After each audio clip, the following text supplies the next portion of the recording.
Hello, and welcome to Season 1, Episode 1 of Bursting Bookshelves.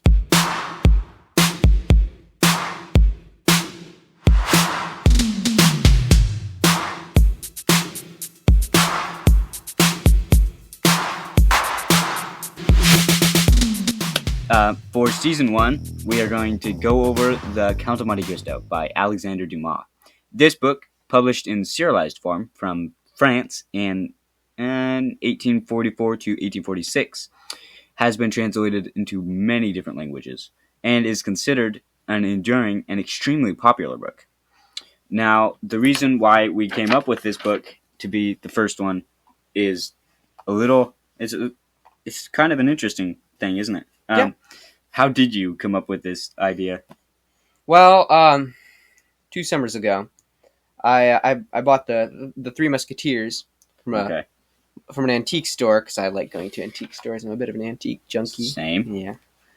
I'd heard of it before, and I was pretty excited to read it. Mm-hmm. But after I was finished, I guess I enjoyed it all right. But the whole thing was a little bit confusing, like a lot of characters doing stuff. So then later that year, I found my class at school would be annotating and working with an abridged version of the Count of Monte Cristo later in the year. Mm-hmm. So then I read the Count of Monte Cristo before our school did it, just because I felt interested and I wanted to do it. And again, the experience was pretty good, but a little bit confusing. The swirling characters and drama were just a bit disorienting. But then I annotated it for English class, and by annotate I mean annotate. I went through with a red pen and made notes in the margins of every single page, pretty much. Mm-hmm. So we would do our weeks annotating, and then come into class, where our teacher would talk through it with us and give new insights and explanations. I loved it. I mean, it all made sense now.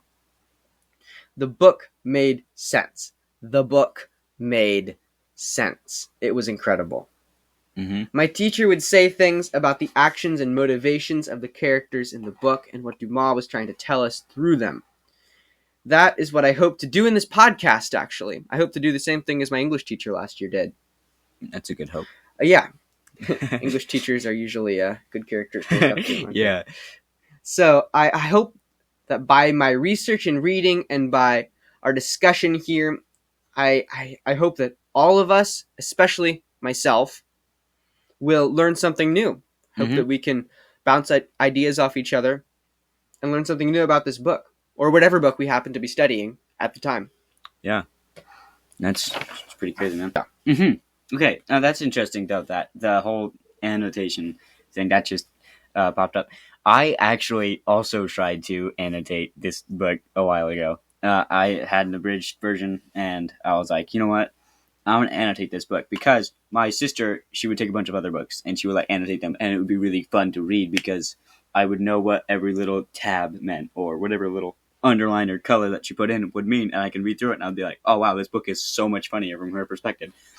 So I was like, you know what? That's what I'm going to do with my book. So I tried to annotate my copy, and I did not know the first thing about annotating. So if anything, it made it a little bit more confusing, because then I was like, well, this hurts. Yeah. So I gave up on that idea, but it's cool that you were able to do that. It's cool that gave you a clearer understanding of the book. It seems like that's what it does for the majority of people, but evidently not for me. Well, yeah, I did it for school, and I had a grade attached to it. So, yeah, you also had, it seems like you also had a few people working with you as well.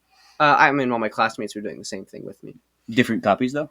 No, it was all the same copy. Oh, wow. And it was an abridged copy. Fun. That's another thing. So Alexander Dumas, he wrote, over 100 chapters for this book, but the one that I read, and I assume the one you read as well, are ones that had less than that. They were abridged to save space and make it a little bit more coherent. So the one that we will be reviewing for this book is complete and unabridged. It is the Penguin Classics version, and all the chapters are there. So this book is a chunky beast. It is over 1,000 pages. Yeah, and it's going to take me a long time to read and take notes on. So you know, it'll be faster if you read it, though, might it? Yeah, that's for sure. So, but first of all, today we're going to do an author study. We're not going to get into this thing until we know a little bit more about Alexander Dumas. Yeah. And so I think we're going to start. So who was Alexander Yeah, Dumas? we're going to start there. We're actually going to start with his grandfather. So how was Alexander Dumas? Basically? Yeah, and who are his ancestors? Yeah. So his grandfather was a nobleman named Marquis David de la Pailletre. He traveled to Saint Dominique, which today is the Dominican Republic, from France in 1760. There, by an enslaved black concubine named Marie Cassette Dumont, he had Thomas Alexander, who would one day become the father of the well-known Alexander Dumas. In 1780, de la Pailletre went back to France, taking his son with him. And because his son was half black and illegitimate, it was impossible for Thomas Alexander to inherit his father's title and fortune. So because of this, he went to military school for a bit and then joined the French army. And he used the surname Dumas, taken from his mother. And it's really interesting. So the name Dumas actually comes from an enslaved black woman in the Dominican Republic. So, like, that's actually kind of cool. I just found something that is funny. He took his mother's maiden name, I guess. That's what it would be referred to as nowadays. His maiden name. And he made that his last name. So basically, instead of like continuing the line of his father per se, he continued the line of his mother instead. Which is kind of funny because his father, I'm assuming from this, was not black. He was not mixed either. He was probably... He was white. And I think that's really cool that he respected his mother in that way. Yeah, it's pretty crazy. Even though he probably didn't know her very well. Yeah. He might have known her. I can't remember exactly. The fact that it makes it specifically from what it sounds like from the site that you were researching from, it seems like it made it specific that it was an enslaved woman, that like an enslaved concubine that he had his son with, which was funny because most people back then, like, they would have one or two or three enslaved concubines, and that means that this guy probably has several, especially since he's a marquis, and that means that he probably has a bunch of tiny little Thomas Alexanders running around. Well, they all didn't turn out the same. Thomas Alexander, it's not the exact same, but similar in the way that they were. They were definitely not the same because Thomas Alexander, he led quite a life. So we'll get to him. Really? So this Thomas Alexander fellow, he was reportedly a physical marvel. There are several stories that I heard about how one time when he was watching the opera, an enraged musketeer who was kind of like the king's guard, he came charging into the box, wanting to pick a fight, I suppose. And Dumas, he picked him up and threw him over the edge into the crowd below. Another story was that he could plug his fingers into the muzzles of 4 guns, hold them at arm's length, and then walk like that. Another story. Yeah. That's pretty crazy. That is crazy. Like, what? That's some arm strength, isn't it? What? He'd plug his fingers into the barrels of 4 guns. He'd hold them at arm's length, and then walk like that. Yeah, but that's why? Like arm strength. There's no reason to prove he's so strong. Yeah, but the point is just the problem. Yeah, there's not really a point there. Oh, and as for the box, that just like the box that he would have been sitting in, which means usually in theaters back then there would be like the stage, and then there would be the seats that would go back really far. And if you were wealthy enough, you'd be sat along the walls, which would be considered the box seatings. But they still actually have them in some theaters now. But, back then it would have been considered wealthy. Now I think it's just considered pathetic. Just got to pay a little more. Yeah. I think now it's actually less impressive if you're sitting farther away. Oh, really? Yeah. Oh, cool. Because you can't really, like, if you go to a concert, like I went to a concert, we went to a Josh Carroll's concert, and we were like, all right, we're going to get there as soon as possible so we can get really up close, because who wants to be in the back of a concert? Exactly. Nobody. But with this, he would have been farther up. So the stage probably several feet down, which means that guy not only survived that much of a fall, but was still able to duel the guy. Yeah, so I forgot to say, they did a duel afterwards, and Dumas ran the musketeer through. Oh, wow. Yeah. That's hard. So then there's still another story about how he could hang from a beam in the ceiling by his arms. Okay. And lift a horse with his When would legs. that be useful? I don't know. It's just like he wants to prove he's to prove he's a strong dude. The fact that the musketeer was probably just like giving him a message or something. And just well, it said he was an angry musketeer, so I don't know. Oh, okay, that. So this guy he swept upwards through the ranks of the French army. I mean, obviously he can lift a horse with his legs. I know, right? Why else? Especially after the start of the French Revolution in 1789. It was during this time that he married Marie-Louise Elizabeth Labouré.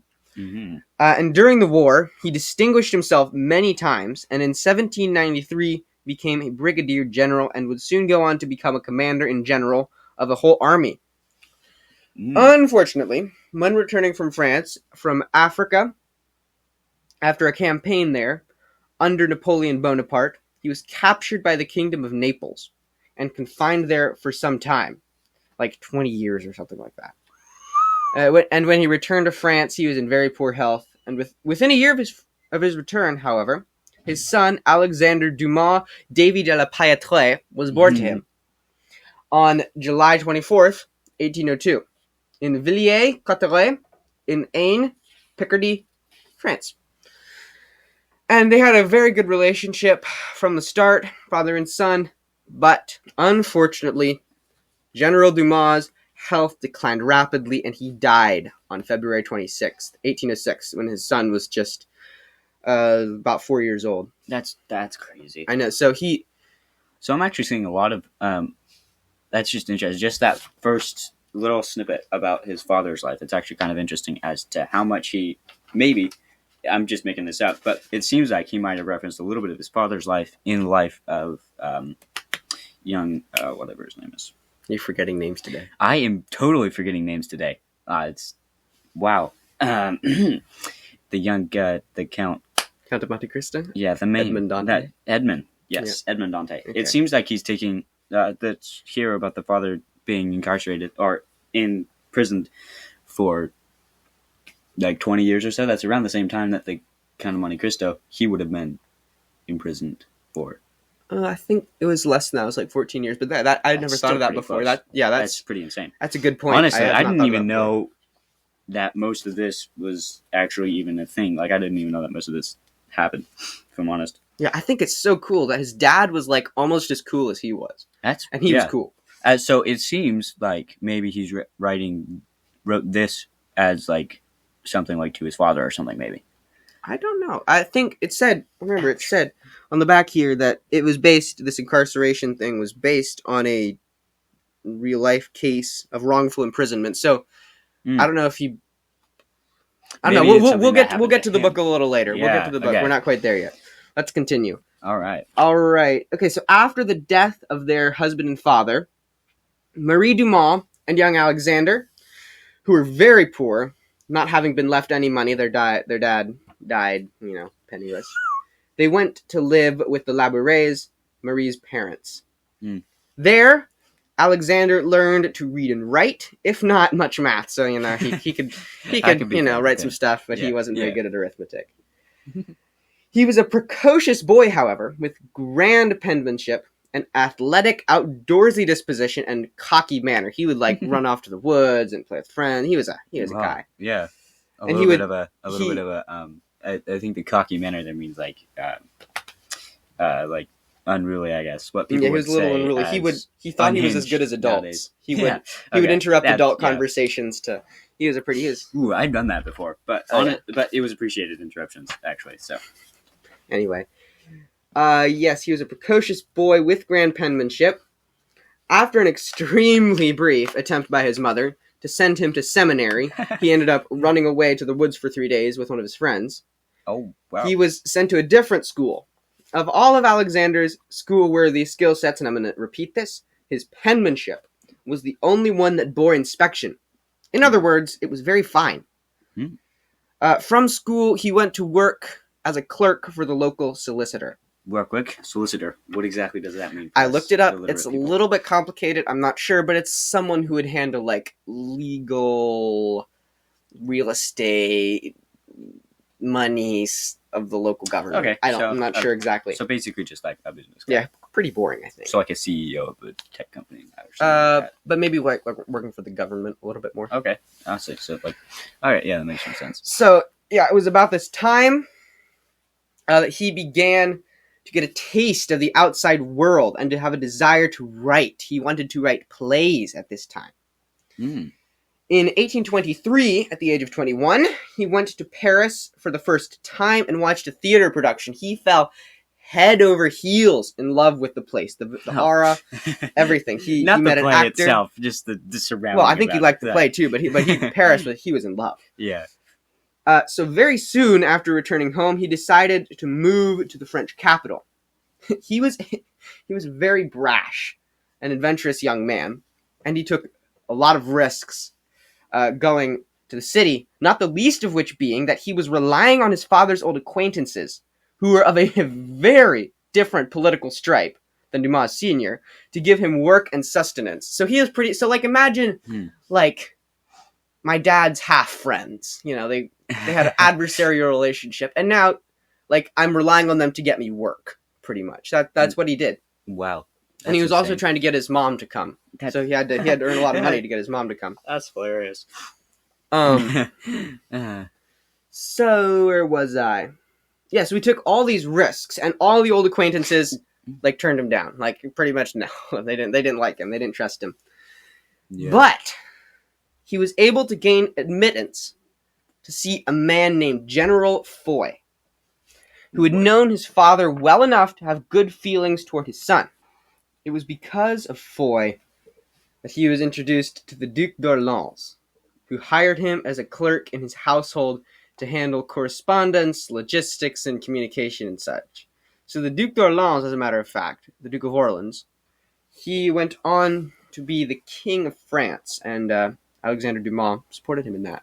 It's funny. I just find it funny. He met the king, like, you know, like how people like set trends or something, like they do it before it was cool, I guess. He met the king before he was cool. Exactly. So during this time, while he was working at a lowly position for the Duke of Orleans, he was lent many books on various topics. His education up to this point had been fairly neglected. He was not very well taught on many things, and so this was like an explosion. He just learned all kinds of stuff. Mm-hmm. I heard it said that sometimes it's good to have your education stunted when you're young, because that way, when you get to it when you're older and you're really serious about it, that's when you start learning all the things because you're really serious about it. Yeah. All right. He was stuck at this time because he was not earning a lot of money. His mother had come to Paris, and he was not only trying to support her, but also his illegitimate son, Alexander Dumas Jr., born on July 27th, 1824, and his mother, the seamstress Catherine Lebay. To augment his meager salary, he wrote lukewarm comedy plays, which he did not really have much of an interest in. Mm-hmm. That's actually kind of interesting, though, because he's living with his mother, and he has to, because back then, they couldn't, women especially, couldn't really do much when it comes to, like, jobs. Yeah. Like, his illegitimate, it sounds like an illegitimate wife that hasn't been mentioned yet, the Catherine Lebay. She wasn't his wife. Or mother of his kid, whatever it is you want to call it. It seems like what she does as a seamstress is one of the rare tasks that a woman could have done back then. So, like, he not only has to support his mother, but himself and a kid too, because so that's why he was stuck at this time. Lukewarm comedy plays. So, like, they weren't that good. They were like vaudeville. I don't know exactly. Just warm enough that you don't want to put on your sweater, but it's still a little chilly. So yeah, exactly. Yeah. So, then, on February 11th, 1829, Dumas' play Henry III and His Court premiered to wild success. Mm-hmm. It was greatly acclaimed for bringing romanticism to French theater. It was at this time that he began to gain acclaim as a reputable author. After the July Revolution of 1830, in which he supported his former employer, Louis Philippe, Duke of Orleans, in becoming king, he continued to write plays, which solidified his reputation as a popular writer. Okay, the July Revolution? So, like, they had a whole July Revolution thing? What is that? I mean, one more in the saga, I think. So it was like back in that, like in the 1820s or so. It seems like that was like the time for the revolutions to happen. I know. No, so the French Revolution like pretty much immediately followed the American Revolution, as far as I can remember. And there was just all sorts. That was a very exciting time to live. It's kind of wild because it was like the American Revolution happens and France get involved and everything, and then America's like, check it out, guys. We just started our monarchy, guys. We're an independent place. We can like come up with our own government and stuff. And France was like, oh, that's so cool. I want to do that. And everybody's like, no, you really don't. Please stop. Yeah, a lot of dying at that time. Yeah. Well, yeah. So Dumas lived through like most of that. His dad lived through the French Revolution, and then he lived through the July Revolution. The July Revolution through further political upheaval. Louis Philippe Oh, okay, so that's his real name. Louis Philippe? Yeah, the Duke of Orleans. So then he started writing novels. His first novel, Dumas that is, not Louis Philippe. His first novel was called Le Capitaine Paul. Captain Paul. Mm-hmm. Published in 1838, which was a serialized reworking of one of his plays. So, it's technically a novel, but, Yeah. He reworked one of his plays to get there. And these novels were the recipe for success. They were his recipe for success. With the help of a writing studio, which he founded in the 1840s, which handled outlining for books, early drafting, and research for his historical novels. He wrote historical novels. That was his big thing, I think. He was able to keep up a large output of books and public appearances at the same time. Mm-hmm.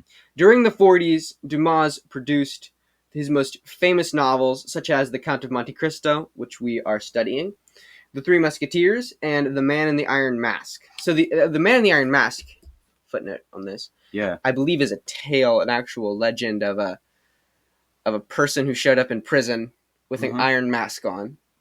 And no one knew who he was. And this is this mysterious legend. And I think there have been multiple literary reworkings of this tale. And I think Dumas did one of them. Yeah. Okay, there was something that... okay, I'd say... I actually have The Man in the Iron Mask. I want to read it pretty soon. Oh, that's really cool. Yeah, it says he, with the help of a writing studio, which he founded. So, like, writing studio, is that like a publishing office, basically? No, what do you mean by publishing office? No, they wouldn't put out his books. He would have a publisher who would put out his books, but these people would help him actually write the books. As a matter of fact, I believe the Count of Monte Cristo had a person or man who helped write it. So it wasn't all Alexandre Dumas. Mm-hmm. But he's the one whose name is on the front of this. Yeah. So he had people who helped him. Usually people would have editors and stuff like... I think this might have been a little more than that. Like, yeah, a little more than that. So... Mm-hmm. And I believe he was taken to court on one of his books for not giving appropriate recognition to the person who helped him. It might have been this one. That's funny. I can't remember. Bro is like, hey, you didn't put my name on this book. I'll see you in court. Yeah, exactly. No. So, unfortunately, at this point, it would be prudent to mention Dumas' personal life, which reportedly somewhat mirrored the extravagant lifestyles portrayed in his novels. He grew wealthy, quite wealthy, with the earnings from his books. Using his newfound money, he built a mansion outside Paris called, and get this, the Chateau de Monte Cristo. That's funny. Yeah, everyone laugh, okay? Yeah. So hard. He actually later had to sell his giant mansion to get money. Because another problem of his was that he was short of it, usually. And he also used his money to support an inflated love life, which is unfortunate. As a matter of fact, it has been found that throughout his life, he had some 40 mistresses. That's actually crazy. That's not so great, is it? Ouch. Though he never had any children within wedlock, he did have some outside of it, including Alexandre Dumas Jr., who would go on to be a writer on his own account. And a good one, too, I think. Nice. Interesting. So then, in 1851, Dumas left France to travel in Europe. This was for several reasons. Political, for the newly elected Louis Napoleon Bonaparte, nephew to the most famous Napoleon Bonaparte, Mm-hmm. was opposed to the outspoken Dumas and his political views. And there were financial reasons too, for his money management skills and lifestyle were not particularly stellar, and he left the country to escape from creditors and gain new financial footing. He traveled to Belgium, Russia. He was well received in Russia, and Italy, where he supported the Italian unification, all the while continuing to write across multiple genres, including travel books, which he based upon his own adventures abroad. Okay. So he's more like a more like a kind of like a writing from experience, it seems like. Yeah, he wrote all sorts of things. I think he even wrote some stuff on the church, but I didn't. Yeah, but like with the travel books and stuff, seems like he was writing those during the time that he would have been traveling to Belgium, Russia, and Italy, and being well received. It seems like he's writing mostly about himself so he kind of sees the world through his own viewpoint, kind of like. Yeah, if you're an adventurer, it's easy to write about adventures. Yeah. All right. So then, throughout the 1850s and 60s, Dumas continued to travel and write. He did come back to France in 1853, and so I guess he was allowed back in. He wasn't in exile anymore. It's like, all right, buddy, you're okay. Come on back. So, although his works gained less acclaim than they had earlier in his career, people were getting a little bit, maybe bored of him a little bit. I'm not sure. So then, in the mid-60s, his declining health and continued financial difficulties forced him to return to France and live with or near his author son, Alexander Dumas Jr., who supported him financially. That's funny, though, that he got kicked out of, he got, like, pieced out for a little while there from, was it France or something? Yeah. It seemed like they had, let him go for a little while because they were like, get out of here. Because of his what? What was it? Because of his behavior or something? Yeah, the new king did not like him because he was a critic. Which is funny because the new king would have been even worse than that guy. I guarantee you that king. Yeah. A terrible person. That's the funniest part about monarchs and stuff like that is they're like, I'm doing this terrible thing. No! A guy doing the same thing as me? Wicked. Get out. Exactly. And so his relationship with his son was, I think, maybe a little tense at times. There's maybe a little bit of hard feelings about his son was being successful when Dumas. Oof, that always hurts. Yeah, when he was, maybe a little bit of that. But I think they got along pretty well. So even here, in the final years of his life, Dumas continued to write. He wrote a lot. He wrote over 100,000, chapters or pages. He wrote a lot of stuff. He wrote over 300 novels. That's crazy. For him to be writing on his deathbed, he's like, my last sentence will be this word. Yeah, exactly. So he died on December 5th, 1870 in Puys, Normandy, France. He was buried in his birthplace of Villers-Cotterêts. And so yeah, he was actually interred in a different place, like 100 years later, 1970. And the people of this village, they did not like that because they said that he had specifically said in his memoirs that he wanted to be buried in his hometown, but the government overruled them, I guess. So he's not buried in Villers-Cotterêts anymore. I don't know how. Man, I hope I'm saying that right. Honestly, I think anybody listening to this podcast, if you're from France, I'm sorry, we are not, but most likely we're gonna mispronounce a few things. Yeah. And we apologize. So Dumas, he had a massive effect on French literature and literature in general. Yeah. He wrote more than 300 works, as I said already, and he popularized the historical novel. Okay. He was of mixed racial origin, which is interesting. So he did face discrimination throughout his life because he was black. And this discrimination manifested itself in such works as Georges, I don't know how you say that. How do you say that? But a novel that he wrote. So yeah, he wrote several things that were about black people and how they were treated. Not to mention his father, who was also a black man. He looked probably more black than Alexander Dumas did, and he became a very high-ranking general in the French military. Dumas remains to this day a well-known and well-read author around the world. Mm-hmm. All right, any final thoughts? So he was almost as exciting a guy as the characters of his books, which is cool because usually authors of books, they lead kind of boring lives. They do, yeah. Like, it's kind of cool actually that he used his own name, even though he was like technically illegitimate. Like technically, his name wouldn't be legitimate. Well, no, he didn't. His name was his name. He took it from his father. So his actual name, he was born de la. Oh, brother, I forgot how to say it. Oh, no. He was born with a fancy French aristocratic name. Okay. Yeah. But then he took the name that his father used going into the military and was traced back to his grandmother, which I think is just awesome. That is really cool actually that name was that the name could be traced back to his grandmother and that it wasn't just like all the dudes because du, which means of, and ma, which means the farm or of the farm, referring to the slavery. I mentioned that already. Yeah. Okay, so his grandfather, the Marquis. I'm not going to try to David de la pronounce Pailletre. Yeah, I'm not going to try to pronounce that, guys. I'm just going to. Yeah, it's terrible. Yeah, so it seems like that was the first person who, like, it seems like he used his own name and everybody else was just kind of like, well, I got to find something else to do because, yep. Yeah, so he was actually, I think, an aristocrat. Yeah. But the reason why the wealth didn't get passed down to his son and eventually to his grandson was because Thomas Alexander was illegitimate and black. So it could never work. And so which is a real bummer. What made him legitimate is taking just a normal black man's name, I guess. I don't know if the name Dumas would have been recognized as black in. Well, I mean, it would have been his mother's name, right? His maybe. Thomas Alexander's mother's name last name would have been Dumas. Yeah, but I don't know. I should look that up later. Yeah, that's a good idea.